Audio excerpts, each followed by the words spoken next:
I stared at that text for almost 10 minutes before I finally sent it, rewriting it 4 separate times, trying to find a version that didn't sound as reckless as it actually was. Come over. Don't tell her. My name is Weston Bell, and Corinne Calloway had been, up until about 6 months earlier, someone I only knew as my girlfriend's mother, warm and sharp-witted, the kind of person who made every holiday dinner feel easy even when the rest of the family dynamics were anything but. Paige and I dated for almost 2 years before we finally admitted the relationship had quietly run its course. No dramatic ending.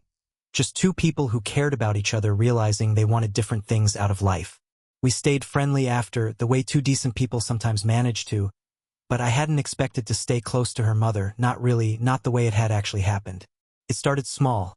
An accidental run-in at the grocery store a few months after the breakup.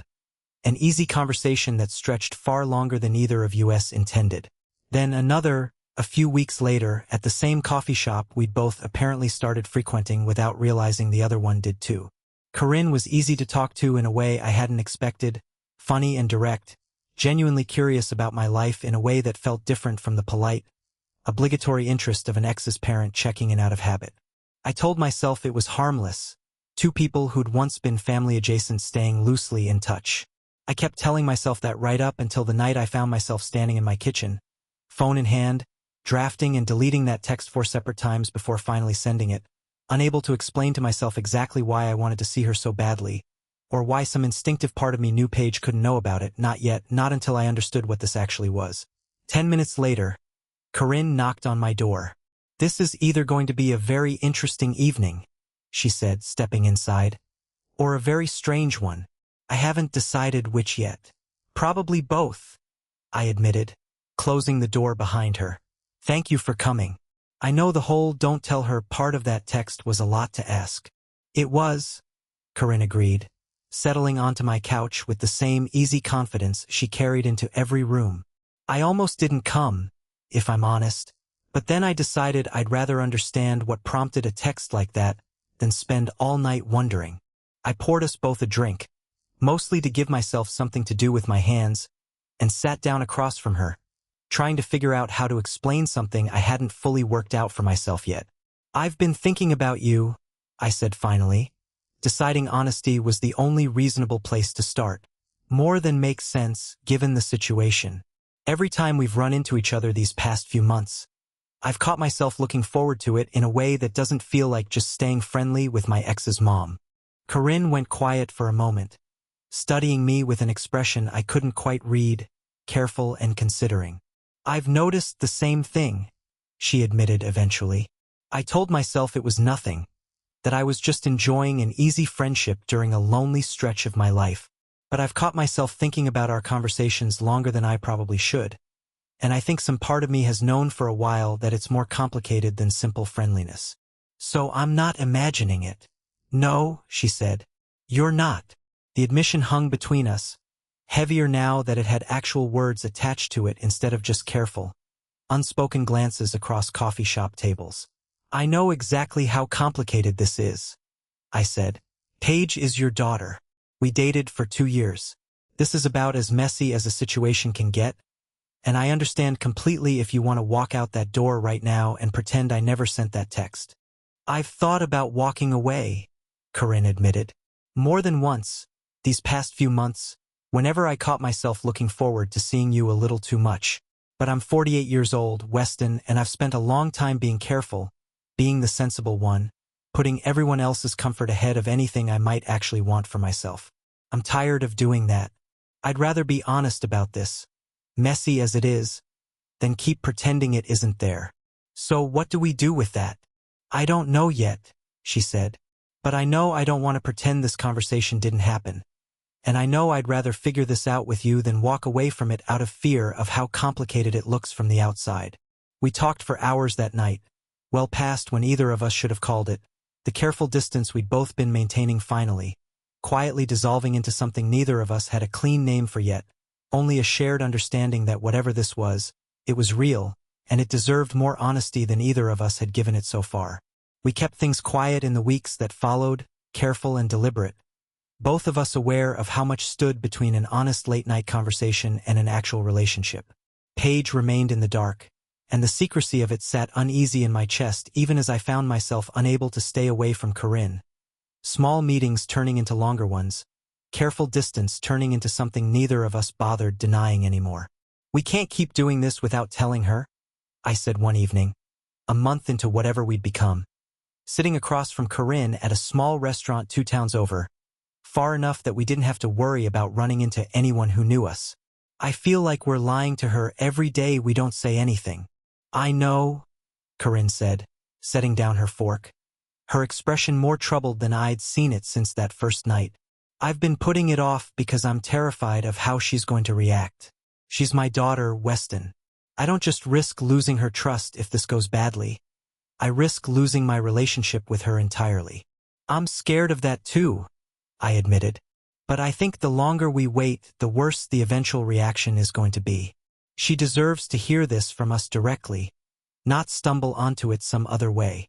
Corinne reached across the table for my hand, steady despite the obvious fear underneath her composure. "You're right," she said. "I've just been hoping, foolishly maybe, that there was some version of telling her that didn't feel like detonating a bomb in the middle of my family." "There probably isn't," I said honestly. "But I'd rather face that with you than keep hiding, Corinne. I care about you too much at this point to keep pretending this is something small and manageable that doesn't need to be said out loud to the people it actually affects." It was the first time either of us had said the word care so plainly, and something shifted in Corinne's expression at the admission, careful hope breaking through months of guarded caution. "I care about you too," she said, "more than I expected to, and more than probably makes sense given how we started. But I've stopped trying to talk myself out of it, Weston. I just need a little more time to figure out how to tell Paige without losing her entirely in the process." We agreed, that night, to tell Paige within the month, giving Corinne time to find the right moment, the right words, some version of the conversation that felt less like an ambush and more like an honest, difficult truth delivered with care. In the meantime, the relationship between Corinne and me deepened in ways neither of us had fully expected when I sent that first reckless text, easy dinners turning into something steadier, the careful secrecy of our early meetings giving way to something that felt, increasingly, like the beginning of an actual life together, if we could just find a way through the difficult conversation still waiting ahead of us. It was during one of those quiet dinners, 3 weeks into our agreement, that Corinne finally worked up the nerve to set a date. "This weekend," she said. "I'm having Paige over for dinner Saturday. I'm going to tell her then, properly, not over the phone, not in some rushed conversation. She deserves better than that, even if the truth itself is going to be hard for her to hear." "Do you want me there?" "No," Corinne said after a moment's consideration. "I think this first part needs to come from me alone. She needs to hear it as her mother being honest with her, not walking into some kind of coordinated confrontation. Once she's had time to process it, then we can talk about how you two navigate the rest of it together." I agreed, though the waiting that followed felt unbearable, and by the time Saturday finally arrived, I spent the entire evening pacing my apartment, phone in hand, waiting for some word on how the conversation had gone, painfully aware that whatever happened that night would determine not just the future of my relationship with Corinne, but the fragile, careful trust we'd both been trying so hard to protect. Paige called me an hour after the dinner ended, and I could tell from the first word she said that the conversation had gone about as badly as we'd both feared it might. "How long?" she asked, voice tight with a mixture of hurt and anger I hadn't heard from her since our breakup. "How long have you and my mother been sneaking around behind my back, Weston?" "It's not sneaking around, not anymore," I said, though I understood immediately how weak the distinction sounded given the circumstances. "We should have told you sooner. I know that, but it started slowly, and neither of us knew how to bring it up without it sounding exactly as messy as it apparently sounds right now." "You dated me for 2 years, Paige said. 2 years, Weston. And now you're telling me you're involved with my mother? Do you have any idea how insane that sounds? How it makes me feel, knowing you two have been meeting behind my back for months, while I had no idea any of this was happening." "I know it's a lot," I said. "I'm not trying to minimize how strange and difficult this must be to hear. But it's real, Paige. It wasn't some calculated thing either of us set out looking for. It just happened, and once it did, Neither of us knew how to walk away from it, even though we both understood exactly how complicated it would be for you. Paige didn't respond to that, and the silence on the line felt heavier than any argument could have. "I need time," she finally said. "I can't process this right now. I need space from both of you before I can even begin to figure out how I feel about any of it." She hung up before I could say anything else, and I spent the rest of that night in a kind of numb dread, replaying the conversation over and over, wondering if the secrecy we'd maintained for those first few months had cost us any chance of Paige ever accepting the relationship at all. Corinne called an hour later, her voice unsteady in a way I'd never heard from her before. "She left angry," she said. "Angrier than I've seen her in years. I don't know if I've just cost myself my relationship with my own daughter, Weston." "We'll fix this," I said, though I wasn't entirely certain of it myself. "Give her the space she asked for.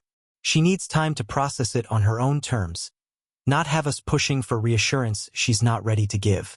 The following weeks were some of the hardest of the entire relationship. Paige distant and cold in the rare moments we crossed paths. Corinne quietly heartbroken over the strain with her daughter. Both of us uncertain whether the relationship we'd built was worth the price it was apparently costing the people around us. I caught myself, more than once during those weeks, wondering if we'd made a terrible mistake, if the secrecy of those early months had poisoned any chance we might have had of Paige eventually coming around. It was nearly 6 weeks before Paige reached out again. A short, careful text asking if she could talk to both of us, together in person. We met at a quiet park, neutral ground, all three of us clearly nervous in ways none of us bothered hiding. "I've had time to think," Paige said, arms crossed, though her posture was less guarded than it had been on that first angry phone call. "I'm still not okay with how this started. The secrecy, the months of not knowing. That part still hurts, and I don't think it's going to stop hurting for a while." "That's fair," Corinne said quietly. "We should have told you sooner. I'm sorry for the time you spent finding out the hard way instead of hearing it honestly from us. But," Paige continued, "I've also had time to think about what actually matters here, past the hurt of the secrecy. And what matters is whether you two are actually happy, and whether this is real, or whether it's going to blow up in a few months and leave me picking up pieces for both of you. I need to know which one it is before I can even consider being okay with any of it." "It's real," I said, meeting her eyes steadily. "I know that's easy to say and harder to prove, especially given how this started. But I care about your mother more than I've cared about almost anyone, and I'm not interested in walking away from this because it got difficult, or because it costs us some short-term discomfort. I just don't want that discomfort to cost us you too, Paige. That was never something either of us wanted." Paige was quiet for a long moment, studying us both, and then, finally, some of the tension in her shoulders eased. "I'm not ready to be thrilled about this," she said. "I think it's going to take me a long time to stop finding it strange. But I don't want to lose either of you over it either. Can we figure out some version of this that doesn't require me pretending everything's normal, but also doesn't require me cutting you both out of my life?" "Absolutely," Corinne said, relief clear in her voice. "Whatever pace you need. We're not asking you to be comfortable with this overnight."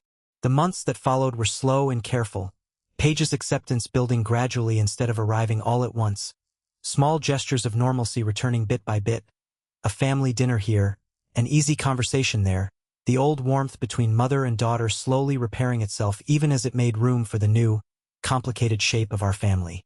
It wasn't always smooth. There were awkward holidays, moments where Paige needed to step outside for air, conversations that stalled when the strangeness of the situation caught up with all of us at once.